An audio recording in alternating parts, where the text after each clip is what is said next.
Morning students, in the last part of this chapter we did about winding up of company meaning, and we did definition, modes of winding up, compulsory winding up under NCLT. Then we did petition for winding up, powers and rights of NCLT, consequences of your winding up of order, procedure of winding up by NCLT, duties of company liquidator. Then we did liabilities of liquidator, then the powers. Then now we switch on to the topic, that is second topic, which is voluntary winding up. So dear students, under section 322, when a company is winded up by the members or the creditors without any interference by the NCLT, it is called voluntary winding up. यानी कि अगर company wind up की जा रही है members के through या creditors के थ्रू और उसमें NCLT का कोई भी इंटरफेरेंस नहीं है, तो उसको हम बोलेंगे voluntary winding up under section 322. तो सेक्शन 304 के अंडर दो सर्कमस्टांसेस हैं जिनके अंडर हम वाइंड अप को वॉलंटरी वाइंडिंग अप कहेंगे. First is by passing an ordinary resolution and by passing a special resolution. तो बेटा ऑर्डिनरी रिजोल्यूशन क्या है? When the period if any fixed for the duration of company in the article has expired and the company in general meeting may pass an ordinary resolution for its voluntary winding up. और special resolution क्या है? When a company may at time pass a special resolution that it is winding up voluntarily and no reason is to be given where the members pass a special resolution for the voluntary winding up of the company. तो बेटा अगर company voluntary wind up होती है तो उसके consequences क्या हैं? अगर कंपनी वॉलंटरी वाइंड अप हो रही है तो the company from the commencement of winding up से अपना बिजनेस जो भी वो काम कर रही होगी उसको वो बंद कर देगी. सिर्फ उसके अलावा अगर ऐसा कोई काम है which is required for the beneficial winding up of such business, this is under section 309. In the same way अगर लिक्विडेटर की अपॉइंटमेंट के बाद जो बोर्ड ऑफ डायरेक्टर्स की पावर्स हैं या मैनेजिंग डायरेक्टर की पावर्स हैं या होल टाइम डायरेक्टर्स की पावर्स हैं वो एकदम से ख़त्म हो जाएंगी अंडर सेक्शन 313. नेक्स्ट है notice of discharge of officers and employees of company. तो जो वॉलंटरी वाइंडिंग अप है वो it does not necessarily operate as a discharge of company servants, but if it takes place because the company is insolvent, then it will operate as a discharge of servants of the company. Next is stay of action. There is no statutory provision for the stay of action and other proceedings against the company in voluntary winding up. But अगर section 322 के under कोई application place की गई है और उसमें ये at a discretion to stay the legal proceedings subject to such conditions, then the NCLT thinks fit. Next है distribution of property.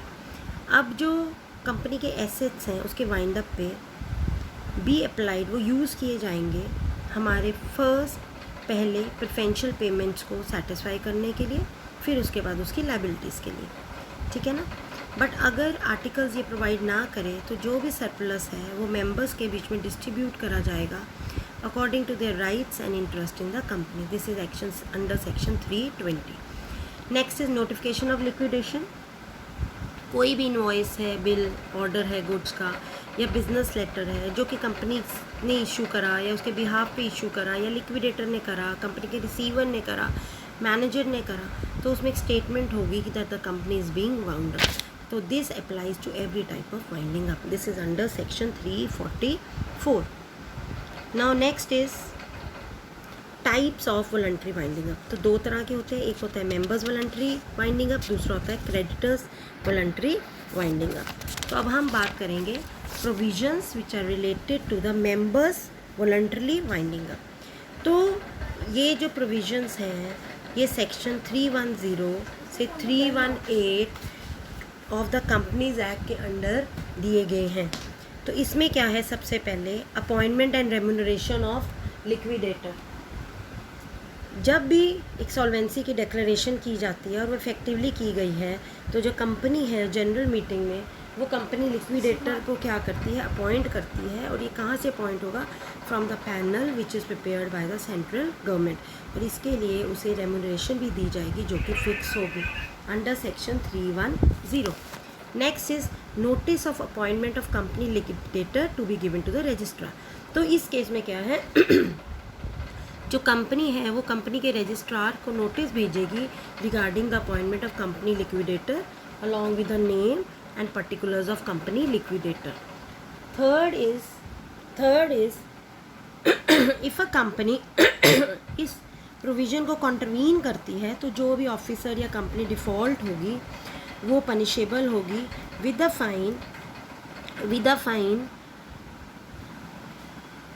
fine which may be as big as 500 rupees for every day during which such default continues. Next is board's power to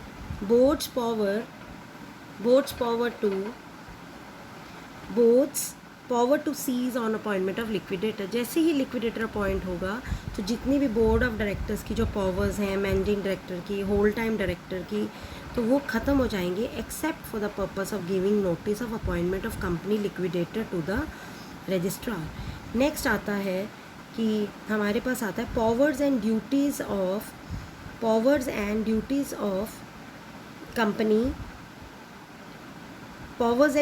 of companies liquidator in voluntary winding up. तो इस case में क्या है, जो company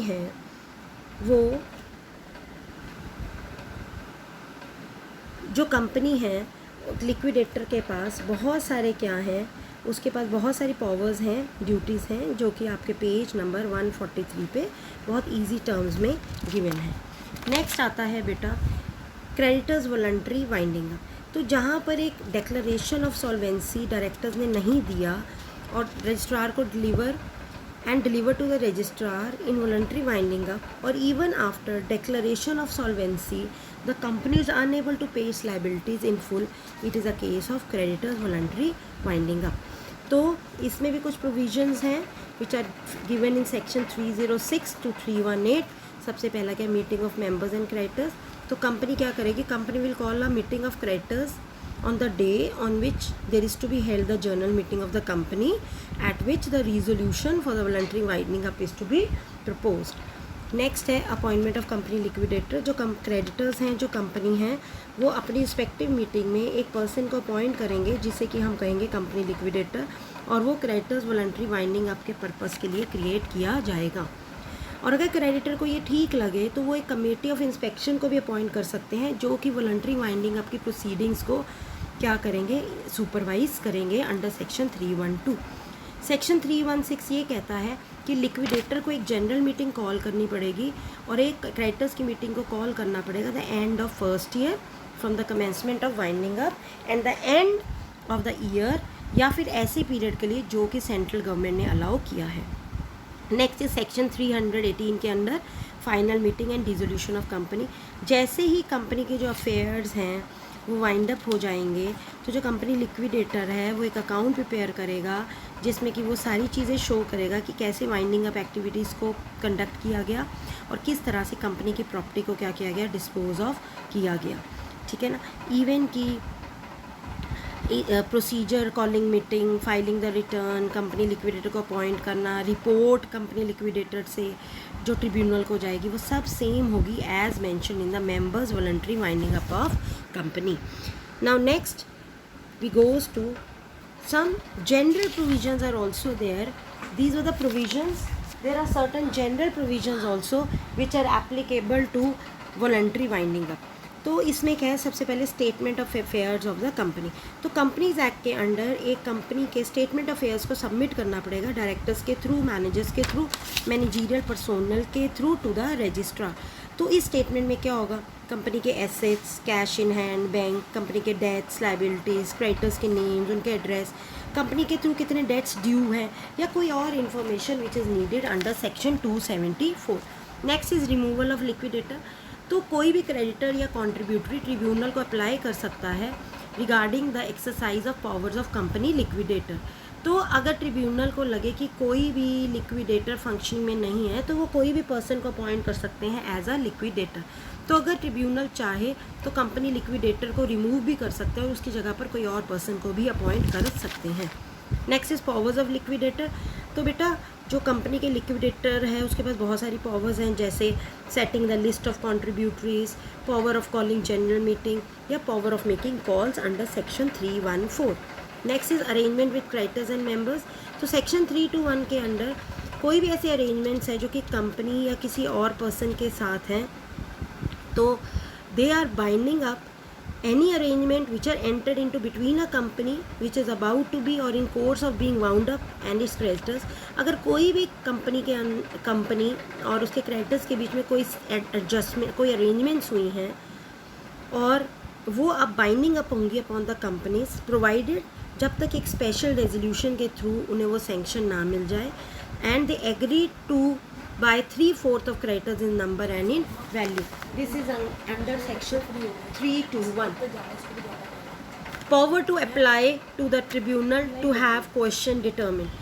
जो एक company का liquidator है या क्रेडिटर है वो ट्रिब्यूनल को अप्लाई भी कर सकता है कोई भी ऐसे क्वेश्चन को डिटर्मिन करने के लिए which is related to the winding up of company या in respect of enforcing of calls, staying of proceedings or any other matter. The company liquidator or any contributor creditor may apply to tribunal for an order setting aside any attachment, distress or execution put in force against the estate of company under section 322. Next is cost in case of voluntary winding up. Section 323 ये कहता है कि जो भी खर्चे, charges, expenses होंगे in voluntary winding of company regarding the even including the remuneration of liquidator, they are subject to the right of secured creditors and they will be paid out of the assets of the company और उनको क्या मिलेगा, they will receive priority under section 323. Next है debts of all description to be admitted to proof against the company. देखो company के wind up होने पर जितने भी डेट्स हैं which are payable on contingency या कोई भी क्लेम्स जो कंपनी के अगेंस्ट है, चाहे वो प्रेजेंट हैं, चाहे वो फ्यूचर हैं, चाहे वो कंटीजेंट हैं, वो एडमाइजेबल होंगे to proof against the company. This is under section 324. Next is court may declare dissolution void. After the company has been dissolved, the tribunal may yet declare the dissolution void within 2 years of the date of dissolution.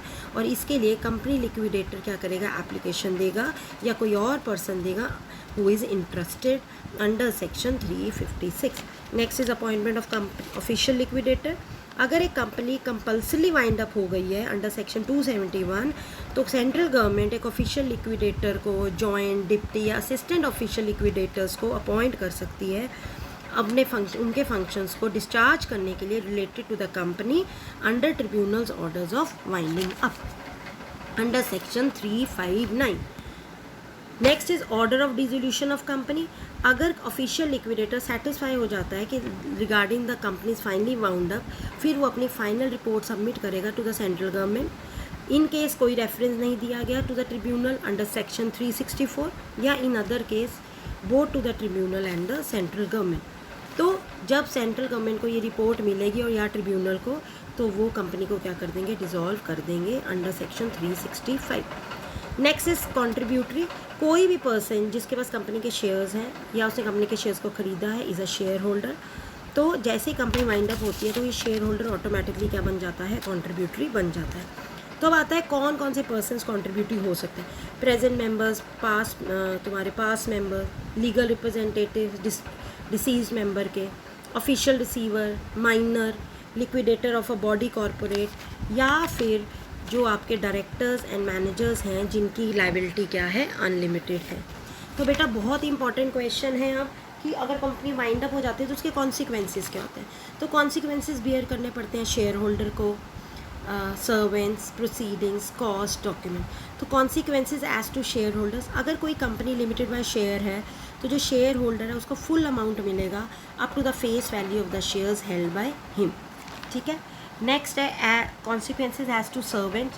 तो a winding up order shall be deemed to be notice of discharge to the officers and the employees of the company except अगर वो business जब तक continue है. Next है consequences as to proceedings against the company. जब एक winding up का order आ जाता है या एक ऑफिशियल लिक्विडेटर को अपॉइंट कर लिया जाता है, तो कोई भी सूट्स या कोई लीगल प्रोसीडिंग कंपनी के अगेंस्ट नहीं की जाएंगे except by leave of the NCLT. This we have discussed before also. Consequences as to cost, अगर कंपनी के एसेट्स इनसफिशिएंट है लाइबिलिटीज़ को पे करने के लिए, तो ये जितने भी कॉस्ट खर्चे होंगे, चार्जेस होंगे, ये सारे कंपनी के एसेट्स को सेल करके दिए जाएंगे और जो पेमेंट होगी वो प्रायोरिटी ऑर्डर में दी जाएगी. कॉन्सिक्वेंसेज एज टू डॉक्यूमेंट्स, जब हमने देखा कंपनी के सारे अफेयर्स वाइंड अप हो गए, कंपनी वाइंड अप हो रही है, तो जो बुक्स और पेपर्स हैं वो सारे डिस्पोज ऑफ कर दिए जाएंगे.